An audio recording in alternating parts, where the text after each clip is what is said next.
April 29th, 1945. The main gate of Dachau concentration camp, southern Germany. Private Henry Mitchell, 19 years old, from Salem, Oregon, 6 weeks in combat with the 45th Infantry Division, raised his rifle 1 inch and then lowered it again. 20 feet in front of him, a row of surrendered SS guards had their hands clasped behind their heads. Behind the SS guards, pressed against the inside of the barbed wire, 3,000 surviving prisoners watched in absolute silence. Mitchell could smell the ovens from 100 yards away. He could see, through the gap in the buildings to his left, the open doors of a rail car still loaded with the bodies it had not yet been unloaded of. The sergeant beside him spoke without turning his head. "Henry, they're surrendered." Mitchell did not lower the rifle the rest of the way. He held it at his hip and stared at the SS guards. One of them, a tall one in his late 30s, recently shaved, was looking at Mitchell with an expression Mitchell did not yet have a name for. It was not fear. It was the calm, slightly bored certainty of a man who believed the rules were going to protect him. Down the line, somebody fired.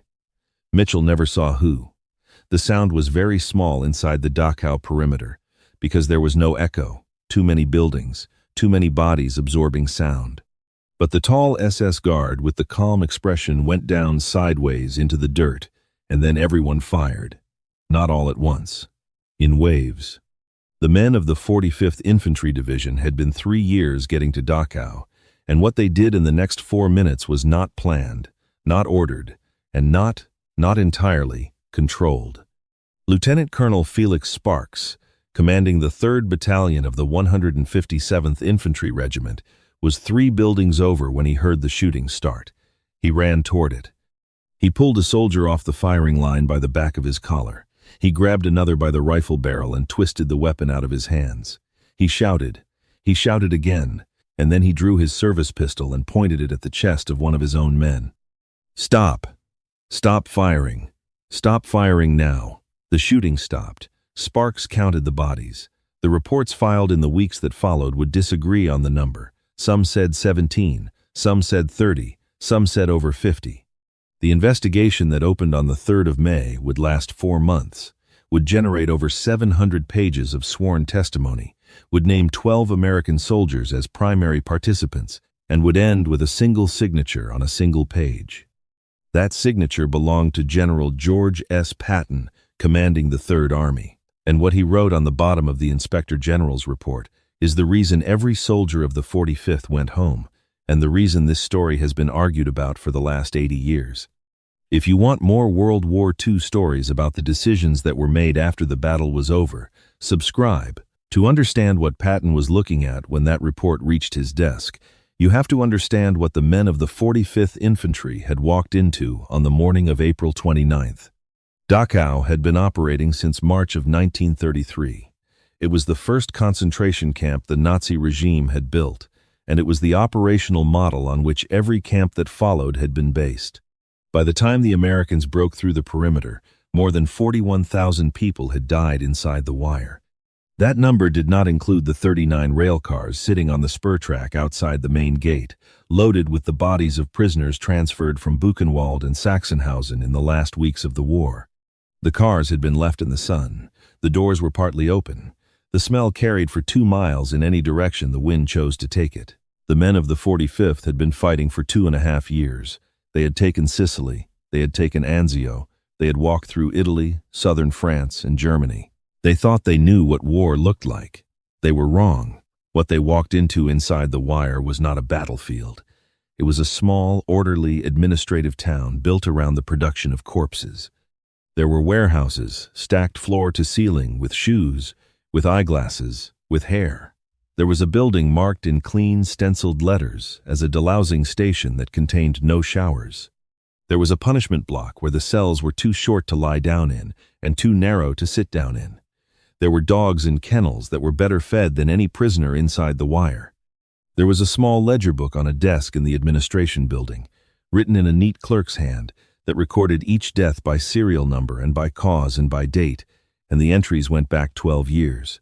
The ledger was still being kept up to date as of the morning the Americans arrived.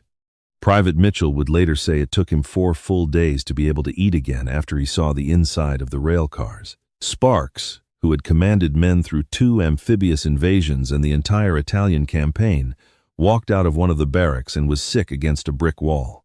The Protestant chaplain attached to the battalion sat down on the ground outside the crematorium and did not get up for almost 2 hours. A medic from Wisconsin, 23 years old, walked into the medical experimentation block, came back out, and did not speak a word to anyone for the rest of the day. 40 minutes after the men of the 45th entered the camp, the surrendered SS guards were dead. The report moved fast. By that evening it had cleared division.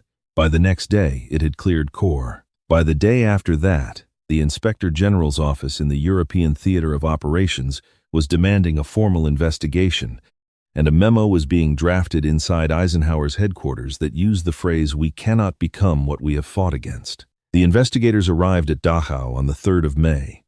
They took depositions for 3 weeks. They photographed shell casings and blood patterns on the courtyard wall. They named names. And then the completed file was forwarded up the chain of command to the man who held final authority over disposition of charges within the Third Army. The file landed on Patton's field desk on the morning of June 7th, 1945. He read it inside his command tent outside Bad Tolls. He read the entire 700 pages of the report. He read the photographs. He read the sworn statements from American soldiers, from Polish prisoners who had survived the camp, from a French Catholic priest who had been at Dachau for 2 years and had personally counted the dead carried out of the medical experimentation block. He read the Inspector General's formal recommendation, which was that 12 American soldiers be charged with murder under the Articles of War. Patton put the file down. He stood up. He walked outside the tent and stood for a long time looking east toward the mountains.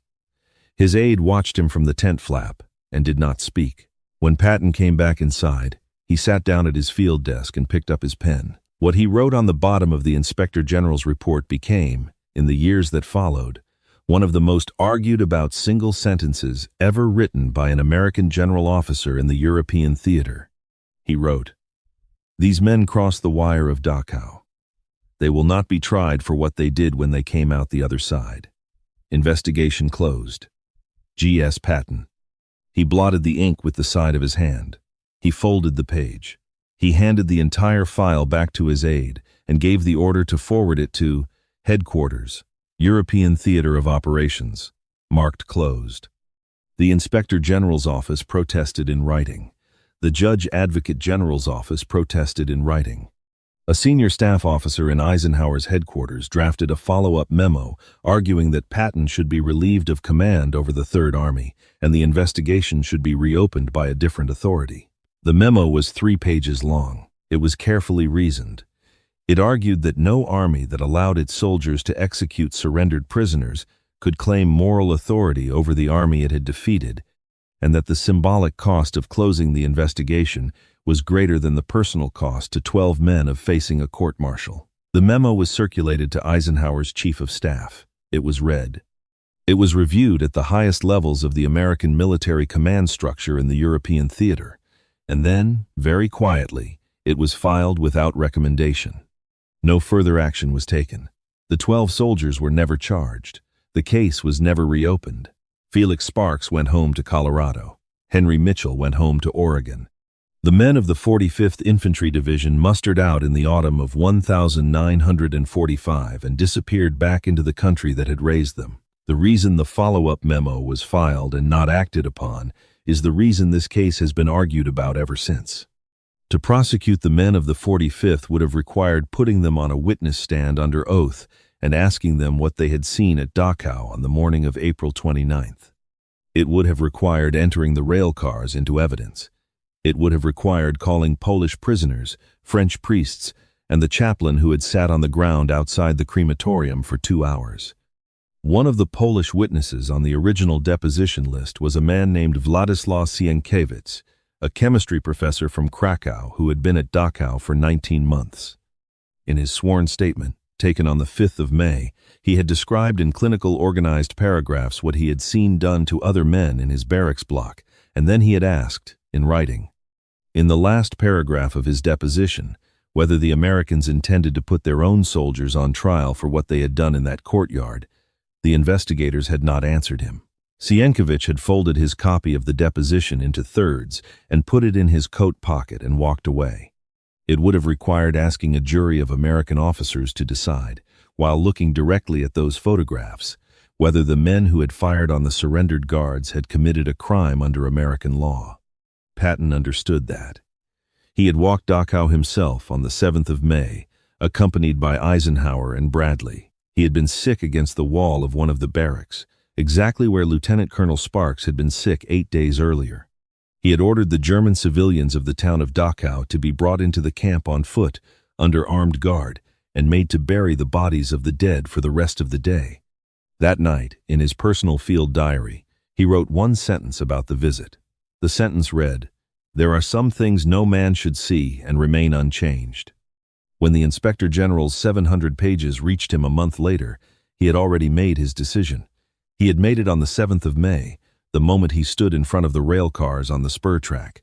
Felix Sparks, the man who had stopped the shooting, never spoke publicly about what happened in the courtyard that morning. He went home to Colorado, finished his law degree, served on the Colorado Supreme Court, and lived until the age of 90. He was elected to the bench at 42 and re-elected 3 times. He took on cases involving veterans, juveniles, and the mentally ill. He served on the state's parole board for 11 years. In every interview he gave during a long public career, when reporters asked him about the war, he turned the conversation toward Anzio, or toward the long winter line in the Apennines, and away from the morning of April 29th. He gave one major speech about Dachau in his life, in 1982, at a reunion of the 45th Infantry Division held in Oklahoma City. The transcript of that speech runs to 19 pages. He spent 15 of them describing what his men had walked into. He spent 3 describing the response. He spent the last single page on the courtyard, and he did not name a single one of his soldiers, and he did not mention the Inspector General's investigation by name. And he ended by saying that the men of the 157th Infantry Regiment had carried what they had seen for the rest of their lives, and that was the punishment, and there had never been any other punishment, and there had never needed to be. In 2007, 2 years before his death, a reporter sat down with him in his home in Lakewood and asked him whether he believed Patton had been right to close the investigation. Sparks did not answer the question for a long time. Then he said, quietly, that he had stopped the shooting because it had been his job to stop it. He said he had not stopped it because what his men were doing was wrong. He said he had stopped it because he had needed to make them stop being soldiers who shot prisoners so that they could become men who eventually went home to their families. He paused. Then he said one more thing, and the reporter wrote it down. It is the only thing about that war I never decided how to feel about. Every other thing I decided. That one I left open, and I left it open on purpose. If you had been the officer with the pen, sitting in a tent outside Bad Tolls on the morning of June 7th, with 700 pages of testimony in front of you and the photographs of Dachau on top of the stack, what would you have written on the bottom of that report? Tell us in the comments. And if you want more World War II stories about the decisions that were never simple, subscribe.